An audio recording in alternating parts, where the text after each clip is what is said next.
And welcome to Catholics Coast to Coast. I'm Ace McKay, ready for 2025 as we celebrate the Jubilee Year. And if you are new to this show, or first of all, let me say Happy New Year, but looking forward to finding out what's happening at Podcast Central. These are great additional conversations to help deepen our walk in strength with God. And as we get into it, we always love to check in on our Mass readings for the week. So let's see what's happening this weekend with our Word on the Word. I'm Veronica. And I'm Melissa. And we want to invite you to reflect on this Sunday's Gospel with us on the Feast of the Epiphany of the Lord. Ooh.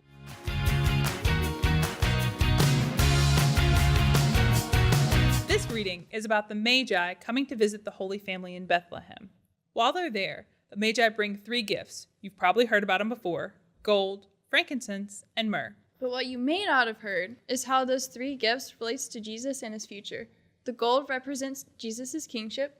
Frankincense was burned in the temples as an offering, so it relates to Jesus' divinity. And then myrrh was used to embalm the dead. That's a really strange assortment of gifts for a child. But when you put into perspective the sacrifice that Christ made for us, kind of makes sense. And we remember that every time we go to Mass. The priest speaks the words of Christ as we remember Jesus' passion, death, and resurrection. Sometimes I take the opportunity to go to daily Mass for granted. I make the excuse that I'm too busy or it's too out of my way. But whenever I think about the kings and how far they traveled to visit the infant Jesus, all my excuses fall flat.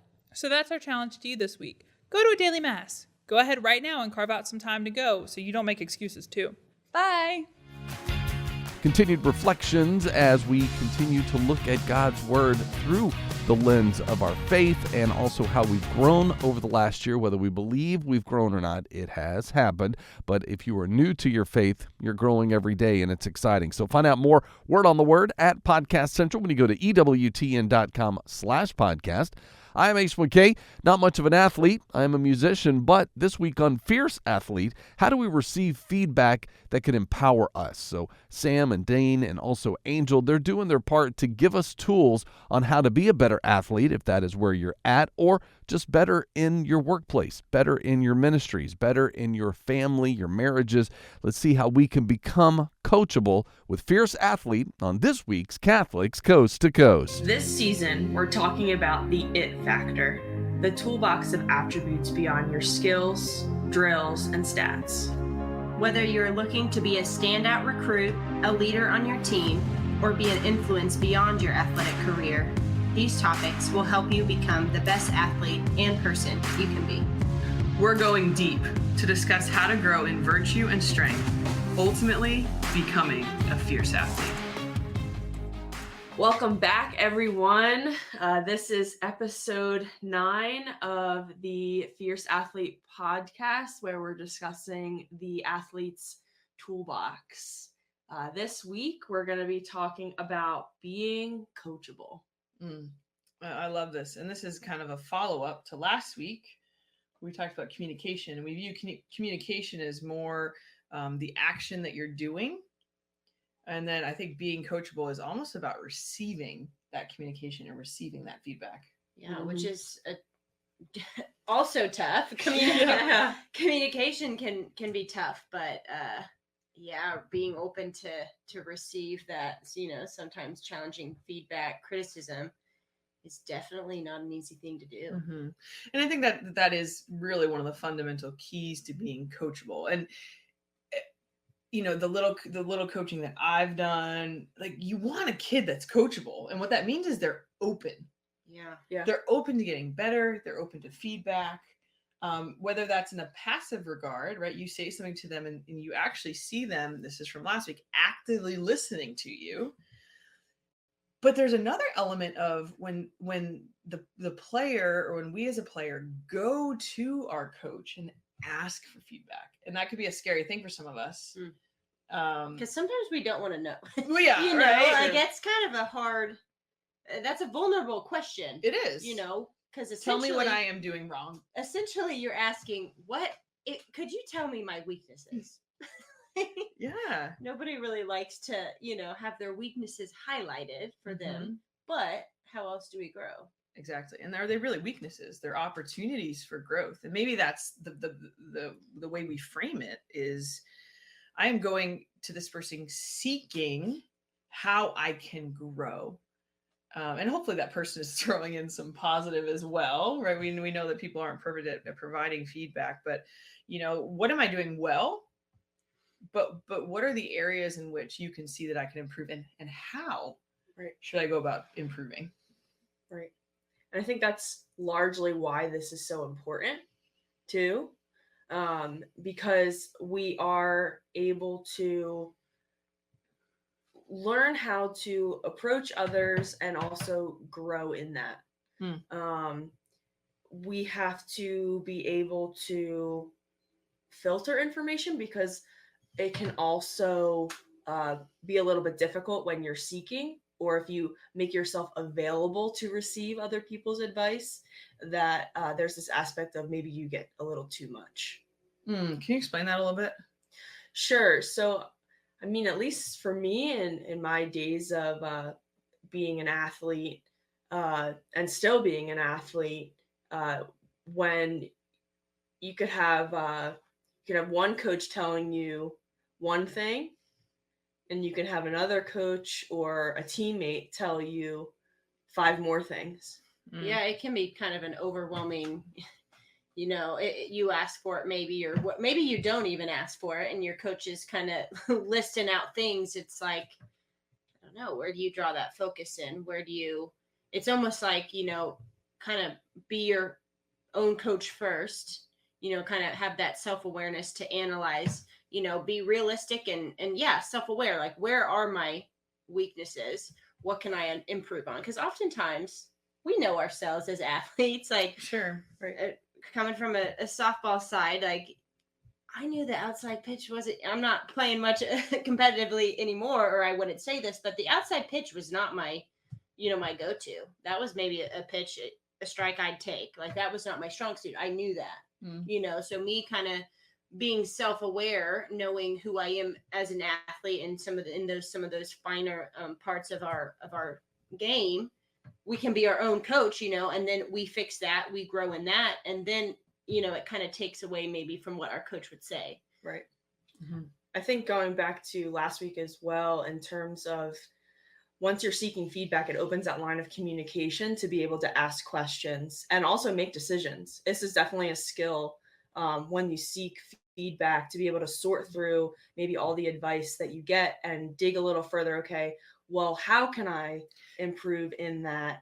And really being a student in that aspect. I feel like being an athlete in some regards is being a student as well. It's being a constant student, because I mean, even the best player in our sport still has ways that they can improve their game. Right.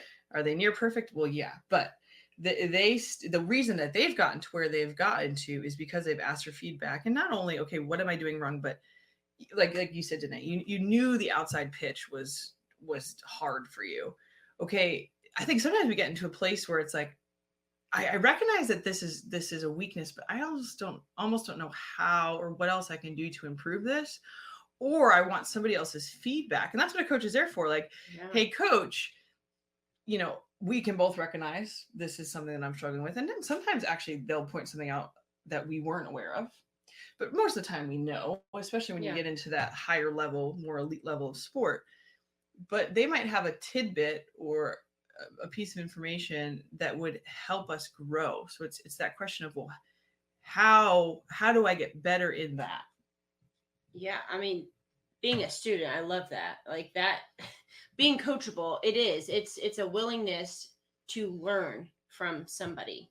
And I'm of the opinion, I've done a little bit of coaching. I'm helping my husband coach, track and cross country, specifically pole vaulting. But even in my coaching of like little ones, right? Just the mechanics, it's my suggestion to them is always, if you're at the back of the line, watch, because your coach is obviously there to learn, but there is something that you can gain from everybody around you. Absolutely. Yes. So, I'd tell the little kid, if you're in the back of the line, watch when your teammate goes, like, see what they do good, but it's just that attitude of there is something to learn from everybody. I think that's what being coachable, being that student of the game is. It is just a willingness to learn. Yeah. And as athletes, I feel like we all have different gifts. So in terms of when you're watching or you're taking advice from someone else that is gifted in maybe an area that you're either seeking growth in, or if you're looking to also grow in that gift, to just be mindful of that. Ask them for help, and I Yeah, think ask that them for help. that builds them up too. You Yeah, know, it builds a sense recognizing, of trust. recognizing, hey, you are crushing that, you know, outside curveball. Like, you're literally hitting doubles and triples, like, to right field. Like, what do you got for me? Like, Yeah. help me out, you know, and kind of affirming their gift in that. It just another way to just build that Mhm. that great And I team think dynamic. especially too, going to a younger player and asking for that feedback shows a humility as a Oh, leader. definitely. And that gives them a great sense of confidence, because Yeah. oftentimes we can learn a lot from younger players. Yeah, there's this Yep. this aspect of recognition too. Mm. Recognition and just giving people the, I don't know the right word for it. Kind of the the credit, or opportunity. the Yeah. affirm, yeah. Yeah, affirm them in their skills and something that they're good at. Now let's shift it a little bit.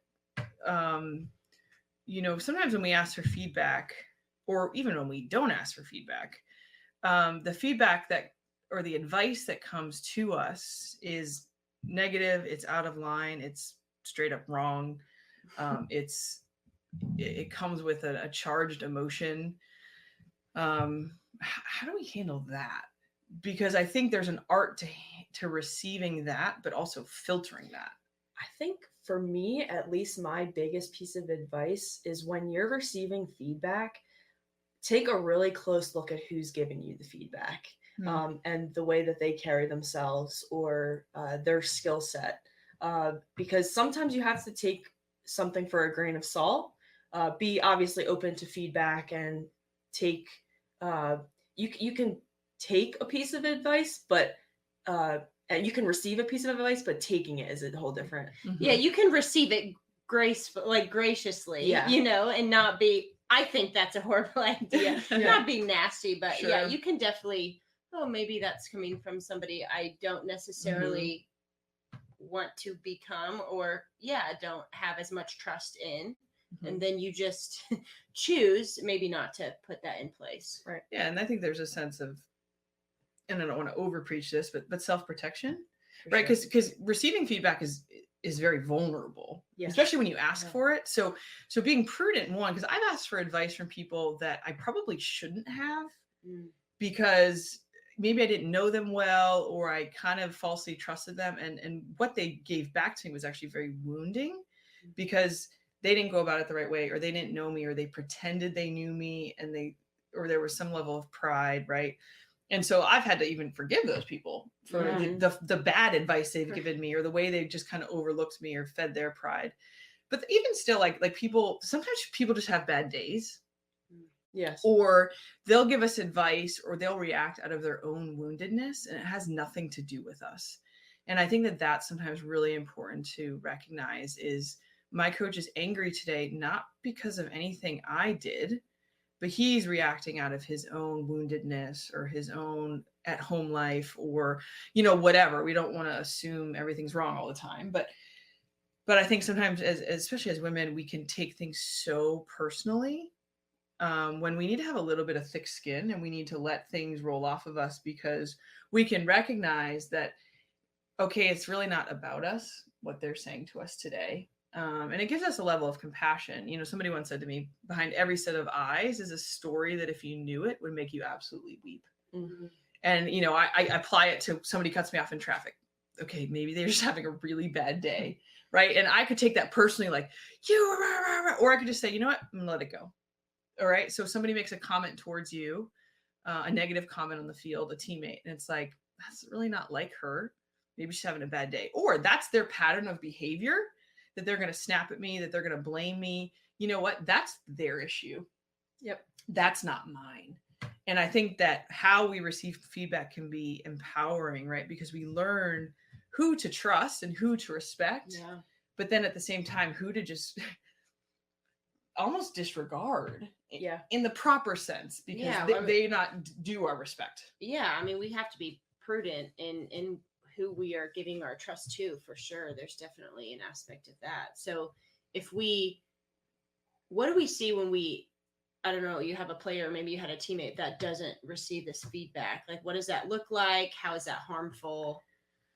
I don't know. I guess what is the antonym for, not coachable? Like, what does that look like? How does that play out on our teams? I mean, I think the root of it is probably a pride and or an insecurity. Mm-hmm. But when you have somebody that's uncoachable, or if we ourselves are uncoachable, it's kind of sad because you're not opening yourself up to receiving your full potential. Right. Yeah. You're not willing to grow. It's that fixed mindset. You don't have that growth mindset. It's just, well, I just can't hit an outside ball, period. How many times do we hear that from somebody? If you said that, would you have ended up playing at the collegiate level? Probably not.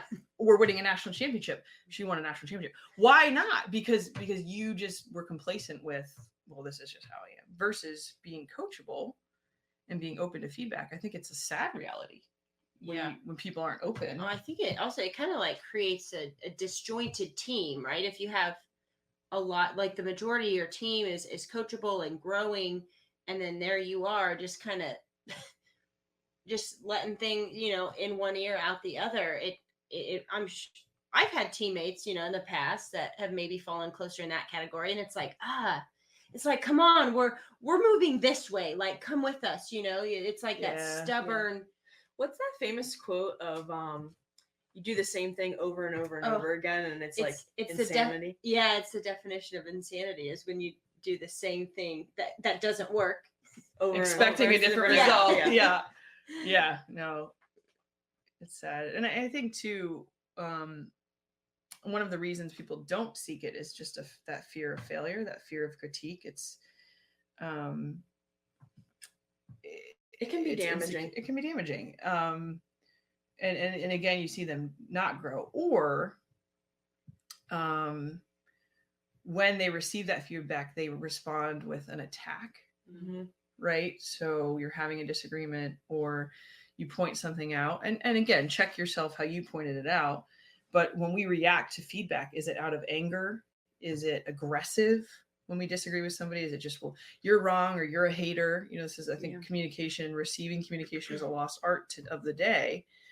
But when we have a fear of others' opinions, or a fear of failure, or a fear of somebody not agreeing with us, when we're not coachable, the response is attack. Yeah. It's like that fight or flight. Yeah. It's attack, or it's you avoid. Yeah. Well, and why? Like, why would we avoid, or why would we be uncomfortable when somebody, hopefully it's a trusting person, right? So we'll say you're getting feedback from your coach who does in fact want the best for you and your team. Like, why would we avoid that? I think maybe because that critical comment, or, calling you to growth is maybe a little disordered and tied in our identity. They're not calling us out, telling us you're bad. It's like, hey, I see what you could be. I see your potential. Not that you are not where you should be, or you are bad, or, you're not fulfilling anything, but I see your capacity. Try this. I love that. Yeah. So how can our listeners grow in this? How could we grow in this?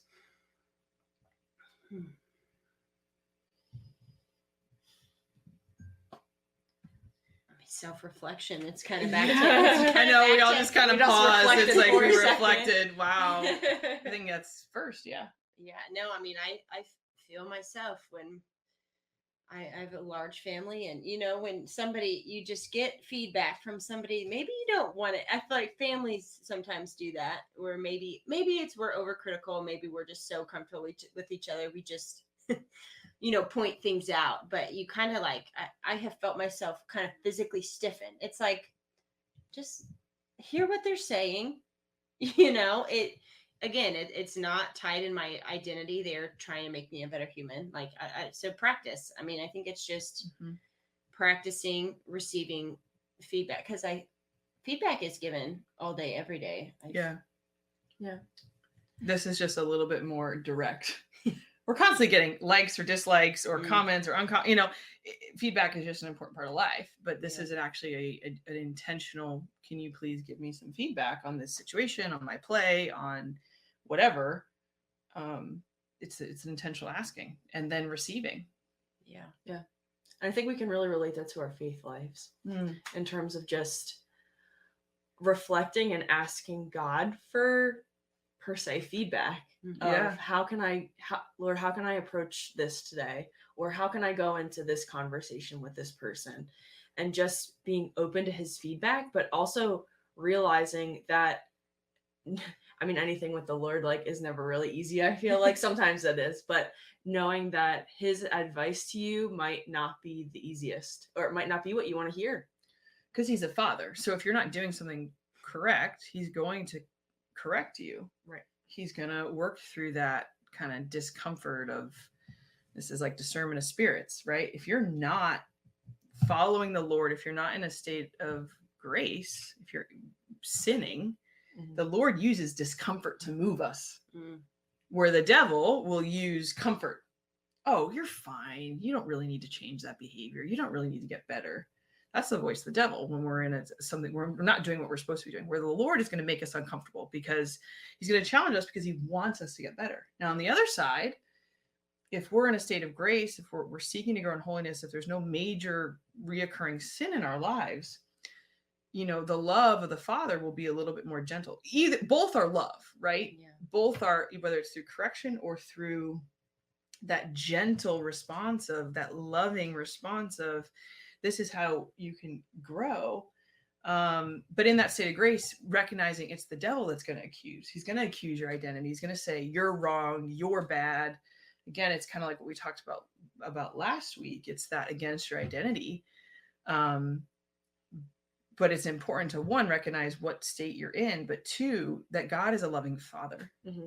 And that his, it's like, be coachable in life from him first. Well, his goal is to, he's saying, daughter, I see where you could, I see, I want you close to me. He knows us best. He knows our capacity for love, for, how we can journey with him in our spiritual life. And he, it's not a calling out and anger and, a shit. Like you said, the devil is speaking in shame. Like, he is calling us to grow closer to him, because of his deep love, because he sees what we are called to and what we are capable of. In terms of, for our listeners, what are some tangible ways, other than praying and reflecting, that we can live this out off the field, like within our faith lives? I mean, I think it's good to have a spiritual director, a spiritual mentor, somebody in our lives that we trust from a spiritual, whether that's, you're actually meeting regularly with that person, whether it's a priest, a religious sister, or a lay person, or it's, when I have questions, there's somebody who I regard as a spiritual mentor, a spiritual authority, a spiritual coach that I can go to and ask spiritual questions, but also ask for feedback in my life. And then the other thing, which we talked about and challenged our listeners, was it last week? Yeah, was to go to confession. Yeah. To bring that, our sin, to the Lord, but that second part of confession is Christ through the priest will give us usually some really good advice, and give us a way that we can really pray through what we've been struggling with. Yeah, and I mean, can we talk about like having some great spiritual teammates? I mean, surrounding yourself. The devil is always, it's about isolation, right? We've talked about that before. Like, we need to find a team who is calling us to spiritual growth. Yeah. And that can be, spiritual directors, priests, religious, friends, other Christians. When I was in college, I had to seek outside my team because nobody on my team was that person for me. Maybe it's people on your team. Maybe it's us here at Fierce Athlete. You're finding that community that's going to help you grow, that's going to help coach you, call you out in a loving way because they want your good. Yeah, absolutely. I mean, it's just like in our sports season, right? Like, your teammate is there day in and day out watching you work. Like, same thing in the spiritual life. You definitely want somebody there who who sees your everyday and is able to, pull you along and be striving to heaven together. I think it's definitely important to remember that we're not in this journey alone.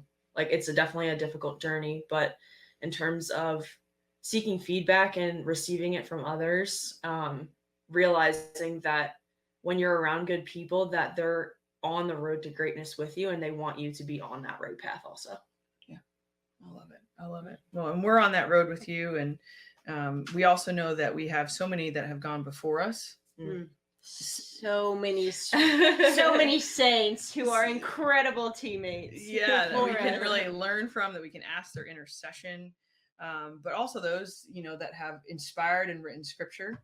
We're going to, read something from St. James today. Is this from St. James?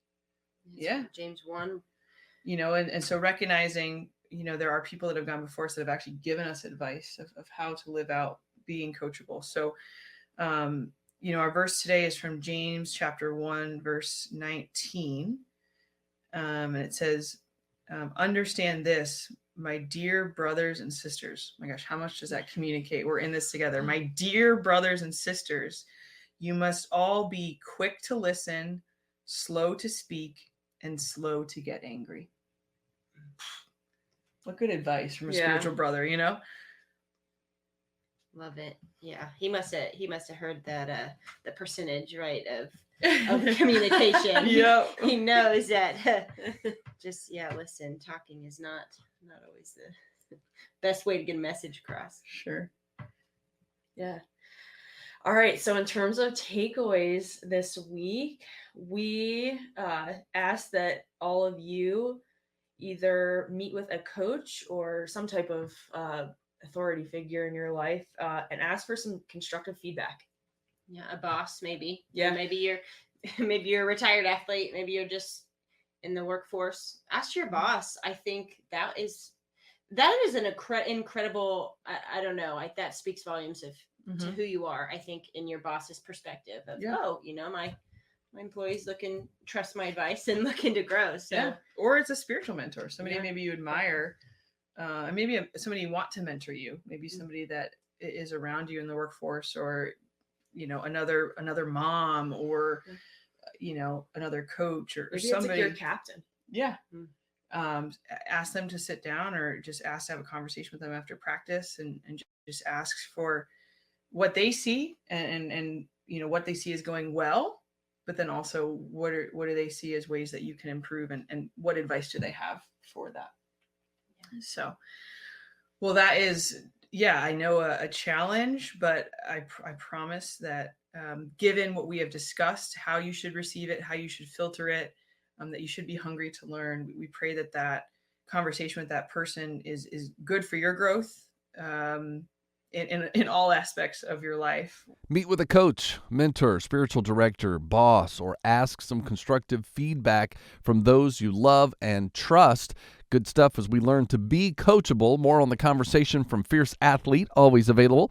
Podcast Central at EWTN.com/podcast, or subscribe to Fierce Athlete wherever you like to stream. I'm Ace McKay. Catholics Coast to Coast is where you're at, and this week we're going to take a quick break and then check in with Catholic Review Radio, as Pope Francis has declared 2025 a Jubilee of Hope. And that opportunity for us is to celebrate in our homes, our parishes, our diocese, and also if you visit Rome, you can walk through in specific holy doors that are designated for the Jubilee Year. So let's do that and find out how it can deepen our walk with God when we check in with Catholic Review Radio next on Catholics Coast to Coast. The destination for great Catholic audio programming is EWTN Podcast Central, featuring the best of EWTN radio, as well as faith-filled podcasts from our friends and affiliates across the nation, all in one place, all free. If it's central to the faith, you can find it on EWTN Podcast Central. It's like podcast heaven. Visit EWTN.com/radio/podcasts today. This is Archbishop William Laurie of Baltimore, and you are listening to Catholic Review Radio. Catholic Review Radio is a weekly radio program and podcast hosted by Catholic Review Media, the news operation of the Archdiocese of Baltimore. We are grateful to our Catholic partners for the opportunity to bring quality Catholic programming to our listeners each week.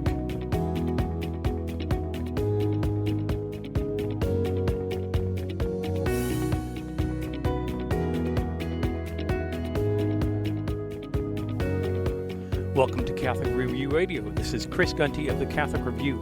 And today on the show, we are going to talk about the Jubilee Year of 2025 that is coming up starting in January, actually starting with the Feast of Christmas. So we are talking today for this segment with Marilyn Santos, who is Associate Director of the United States Conference of Catholic Bishops Secretariat on Evangelization and Catechesis. As part of that, she's been asked to help shepherd any efforts within the United States that are related to the Jubilee. Welcome to the show, Marilyn.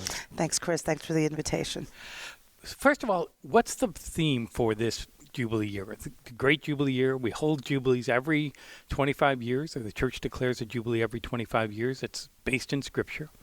What's the theme this time around that Pope Francis has given us? Sure. The theme for the entire year is Pilgrims of Hope, Peregrinos de Esperanza, and that's really, it'll be the thread throughout the entire year. Mm-hmm. What does that mean for people as they kind of get ready for that? It's hard to be a hopeful people at this time, isn't it? Imbued in prayer, and just I think what you said before, how Jubilees are a tradition of our faith. It's Scripture-based. It actually is something that we inherited from our Jewish ancestors and brothers and sisters. I think particularly if we focus that Jubilee is a time for forgiveness, for mercy.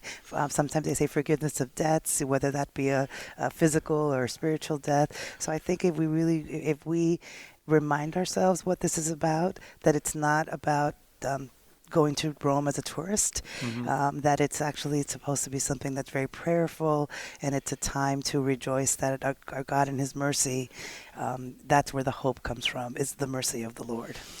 You know, you mentioned the monetary debts, and that's, I think, something that people often associate with a Jubilee, but you also mentioned spiritual debts. Is that way of working on forgiveness of other people, does that really help us celebrate and become people of help if we let go of something and forgive other people? Oh, absolutely. And again, we hear that in Scripture as well, where it says, if you come to the altar and you have a grievance against your brother, leave and do not come back. It's a burden.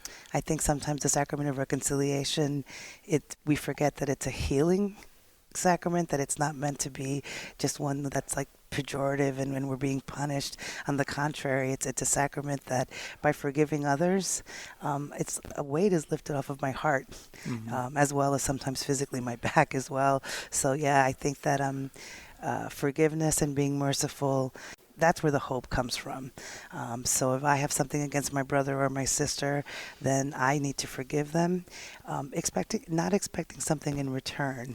And I think sometimes that's where our humanity gets in the way, that even if somebody doesn't accept it, the Lord knows what my intention was. Right. A priest told me many years ago that, the root of that word is forgive. It's forgiving. If somebody really wrongs you, you may never forget that. We hear that phrase, forgive and forget. Right. We may not forget that, but we can put it in a different context if we give our mercy to somebody else before they, and maybe they're not deserving of it at times, we think they're not deserving of that forgiveness from us. But by doing that, it's almost a gift to ourselves by letting go of that spiritual burden. Absolutely. It's a dual gift. It's a gift to myself, to remind myself that at the end of the day, I'm not the judge, and that it's God. It's God who forgives us all, and this is why the Lord came down on earth. And I let myself off the hook. Yeah. Someone might say that I've done. If my intention is pure, then I can be at peace. Right. And hopefully, whether my brother and sister, who was the aggressor, or maybe I'm the one who needed to ask for forgiveness, then I have to pray that they come to the same peace as I have. Yeah. A lot of people, I think, perceive that in a Jubilee Year, part of that is that you have to go visit the Vatican. Not everybody can do that. We know that. Are there going to be local opportunities here in the United States for people to participate in Jubilee events? Are there going to be local holy doors? Are there going to be local places of pilgrimage where they might be able to receive the Jubilee Year indulgence? All right. Well, the answer is yes and no, and I'm going to start with the no first because the no is the shortest one. And you mentioned the holy doors.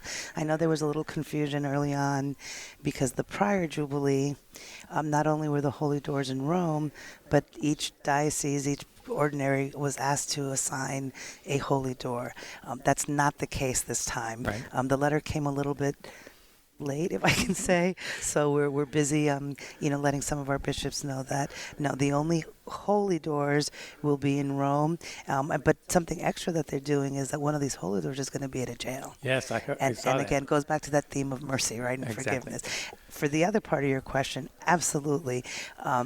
The world, the Holy Father, the Holy See, as you said, the vast majority of our people are not going to be able to pilgrimage to Rome. But this is a moment of the communion of saints, Right. that we're all still expected to celebrate the Jubilee.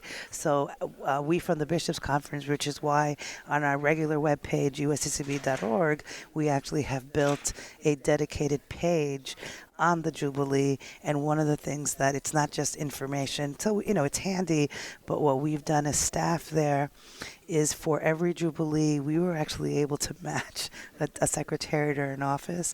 So my colleagues are actually creating resources. And we gave everybody a little bit of a framework, an outline, and we were very intentional that not so much about how to pilgrimage to Rome, because the official Vatican website has that. Let's make sure our resources are to encourage bishops and their priests to celebrate stateside, that it's still meant to be celebrated here. And I'm already hearing that some dioceses are already preparing.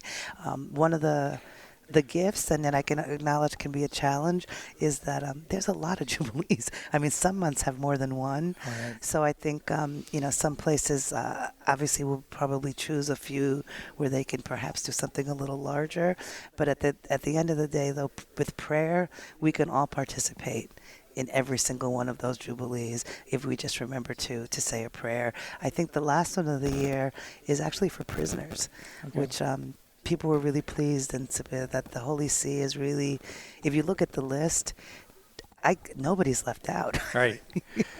Right. Can you give some examples of what kinds of events dioceses might be sponsoring? Sure. It can be something as simple as an extended prayer service. Mm-hmm. Some people are actually building a mini catechetical congress type of a day. Right. It can be a praise and worship.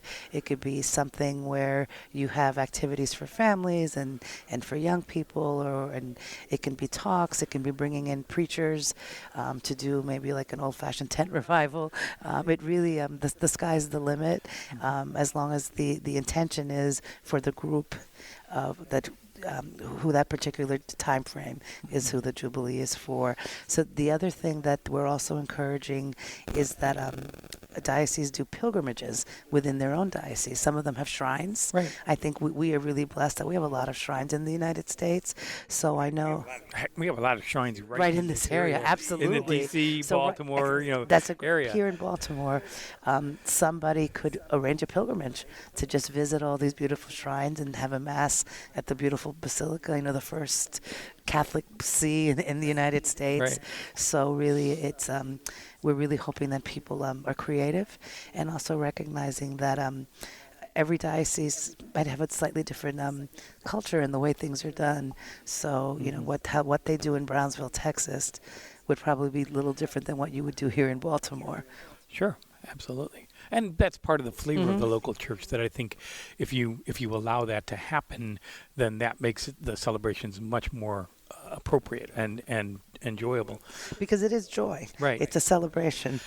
Yeah, I think that's one of the things when we think about, Jubilee Year, the Jubilee years are, and the Pope has declared some extraordinary years. He had an extraordinary Jubilee of Mercy a few years ago that was really kind of focused on what the Lord can give us in His mercy.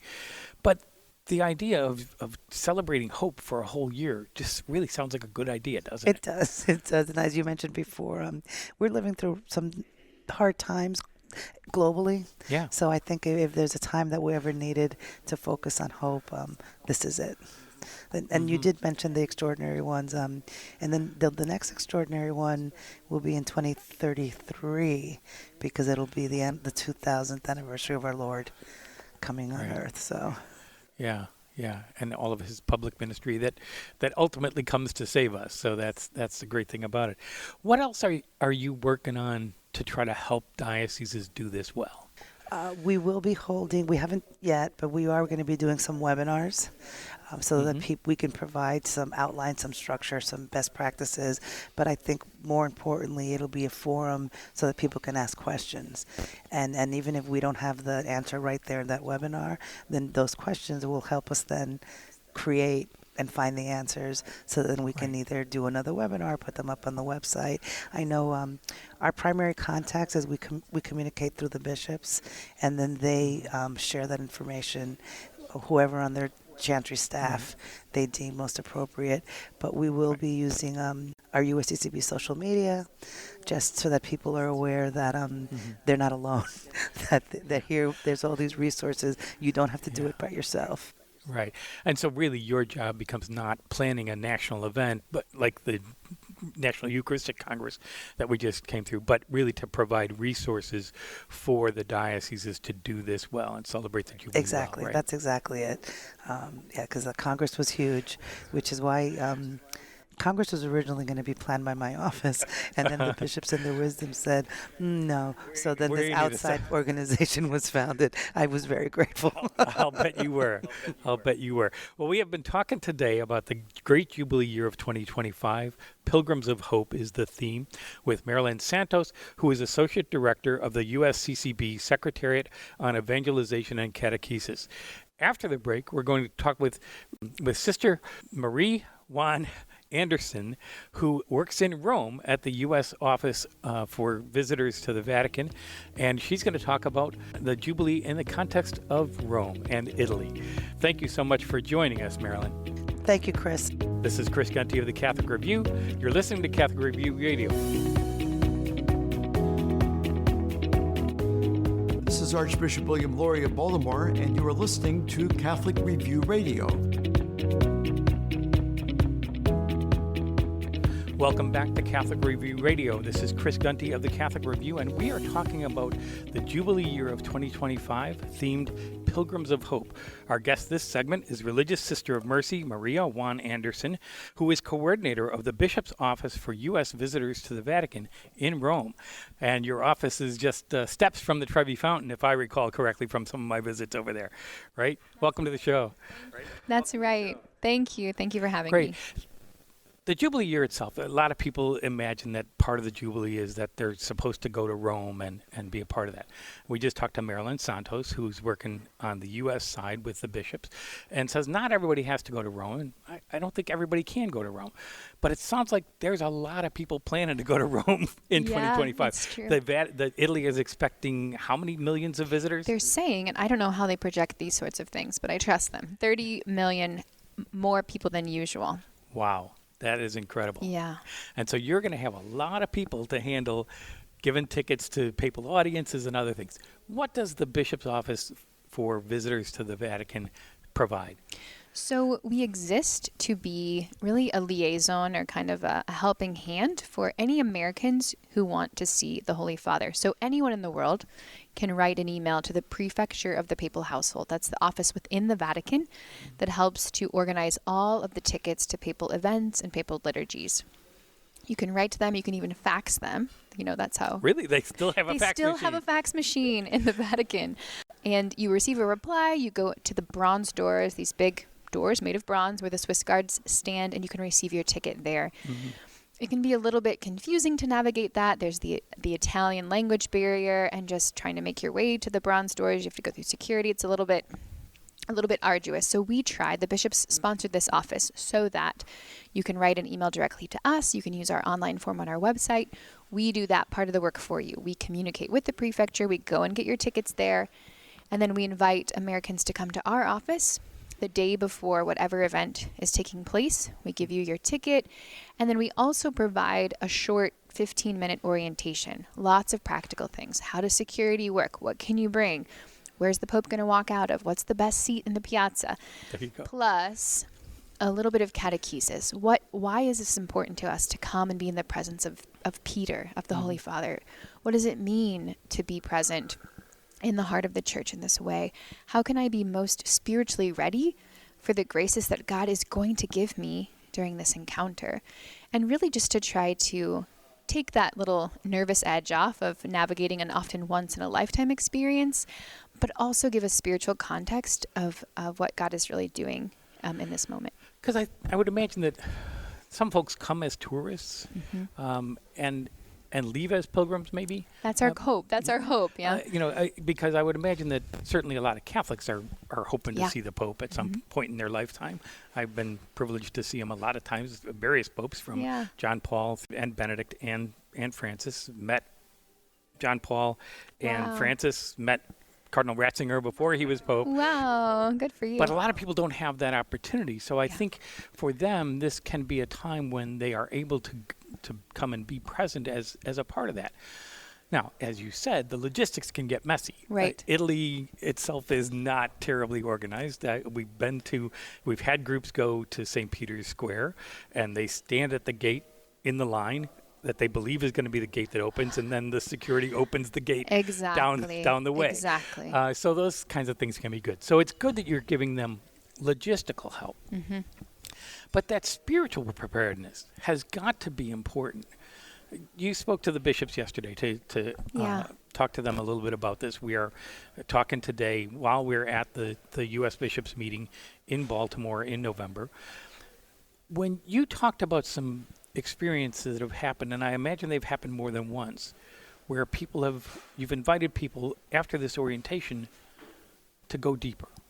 Talk to us about that. Yeah, so part of our orientation is to really catechize people on something that the church makes available to them when they receive a blessing from the Holy Father, which the Pope gives a blessing at the end of every event or liturgy that takes place. When you receive a blessing from the Pope, you can also receive a plenary indulgence, which, as many Catholics know, they've heard that word before, but we try to take a little bit of time with our people in the office and explain what that means. This an incredible outpouring of grace, which you can receive for yourself or for someone who has died. And because it's grace, it's given freely through Jesus, and there's nothing we can do to earn that grace. However, we can be more prepared, more open to receiving that grace. So we explain to the pilgrims the 4 ways that the church invites us to be more prepared. Pray for the Pope, go to Mass and receive Holy Communion, strive to be detached from sin, and then to go to confession. And when you start to explain these things to people, the first 3, you're like, okay, yeah, I can pray for the Pope, I can go to Mass, I can strive to be detached from sin. But confession is a scary thing for many Catholics. Sure. And a lot of people don't go. And many people have been away for a long time. For many years, for various reasons. Maybe it's hard for them to get to, the times aren't convenient. Maybe they have a big sin on their heart that they know they don't want to say out loud. The reasons are as varied as the people. But then we take time to talk about what confession really is. First, we tell them what sin is, because I think we don't hear that enough. That sin is a choice that I have made that goes against who I've been created to be. And every time we sin, I wound myself because I'm not living up to that call. I wound another person often by an action that I take or don't take. And I always wound my relationship with God. So we paint the reality of sin because we don't talk about that enough. But we then say there's a wound that takes place when we sin, but there's also a remedy for this wound. And the remedy for the wound of sin is mercy, the mercy of Jesus Christ. And it's made available to us every time we go to confession. And there's a freedom that can take place and a healing. And who doesn't want that? Absolutely. And so we just try to present the truth in a clear and disarming way. And what's amazing, then we make the invitation in our orientation. We say, look, here's the reality, here's the remedy, and here's the opportunity. And we have 3 priests, American priests who are studying in Rome, that live in the Casa Santa Maria where our office is. They're American priests who've been sent by their bishops for graduate studies. They volunteer to hear confessions for our pilgrims every week. And people go. And I can tell you, this happens every single Tuesday afternoon. 10 years, 20 years, 30 years, 40 years. And when I'm giving the orientation, I see their little faces changing. First, they're uncomfortable because there's a nun in the front of the room telling them they're a sinner. And then their face gradually softens and the fear kind of dissipates. And they're still scared, right? But they get their courage. And I sometimes literally walk them to the door of the confessional because they're so scared.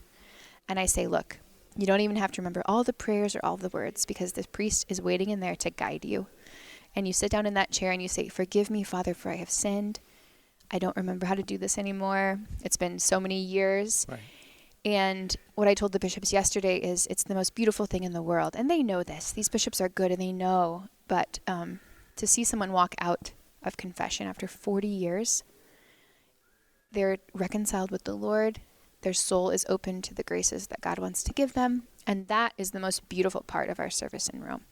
You mentioned something yesterday that struck my heart, and I wrote it down, that you tell people whatever sin you have on your heart right now, when you go in there, you don't have to bring it out with you. Exactly. And just that idea of being able to leave that behind with the Lord and just say, take this as yours, and for the Lord to give you forgiveness. It just, the way you said that was just very powerful. Thank you. Do you get people coming to you and saying, I am relieved? Yeah. They're often moved to tears, as we all can be after a good confession. And they're just grateful. I think not to us. I mean, sometimes they're grateful that we're the ones who invited them. Right. But they're just so grateful to be free from this burden of sin. Right. And I think it's the trick of the evil one to make us think we'll never be forgiven. Recently, I mean, we go to confession every 2 weeks, even the sisters, and I was recently struck at the end of the prayer of absolution from the priest, and the prayer of the church that the priest prays is, through the ministry of the church, may God grant you pardon and peace. And peace. Pardon and peace. You can't get that anywhere else in the world. No. You can't be pardoned from your sins by anyone but Jesus. And the peace of God is a kind of peace that in the scripture says surpasses all understanding. And that's all I want our pilgrims to have is freedom and peace. And that's what our world needs. Yeah. And so that's why the privilege of our service at this office, yeah, we give you a ticket to see the Pope, which is really, really cool. Sure. But more than that, we want to help you on your journey to heaven. So. And I imagine you can help with Christmas Midnight Mass and all those other things that people want to go to. all of those liturgies. Yep. How are you going to handle the tens of millions of people who are coming next year? Not all of them are going to be Americans, so they're not all coming to your doorstep. But are you ramping up for that? We're trying. It's something that only happens every 25 years. Yes, you don't want to staff up for it. Yeah, exactly. And it's at the same time, 25 years ago, in the year 2000, the internet was not what it is. All of these different platforms did not exist. So we're just trying to be ready and just smile and drink a lot of water and eat our vegetables so we're healthy. But I think we're just going to have to take it day by day and just to I think it's good to have a resource in Rome that you can call upon, someone who speaks your language, who can explain to you the practical things and help you along. And tell you where the English language masses are and all those kinds of things. I mean, that office just has been very helpful to me over many years and many visits to Italy. So God bless that work. Thank you so much for doing it. Yeah, we love it. Yeah. Well, we have been talking today about the Jubilee Year of 2025. The theme that Pope Francis has given us for that is Pilgrims of Hope, and certainly the mercy that you've talked about as part of the Sacrament of Confession is part of that thing that gives us hope. We have been talking this segment with Religious Sister of Mercy, Maria Juan Anderson, who is the coordinator of the Bishop's Office for Visitors to the Vatican.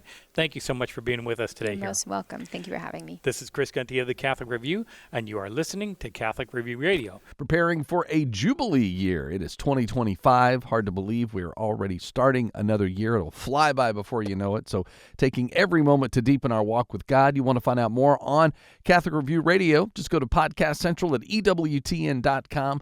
and, of course, /podcast, and know that you can subscribe to Catholic Review Radio wherever you like to stream so you don't miss future episodes. I'm Ace McKay. Going to kick off my new year and enjoy the rest of the weekend. Remember, you can join me each and every weekday with Beacon of Truth, Deacon Harold Burke-Sivers, as we look into your soulful psalms, different topics every day, and also looking forward to just celebrating what God is going to do in our lives and in our faith and in our families for 2025. So don't forget, also, EWTN Extra can give you more conversations to deepen that walk as you continue to also add Podcast Central to your daily routine. Thanks for being a part of the show this week. I will see you again next time. And remember to let God define who you are as we hang out with Catholics Coast to Coast.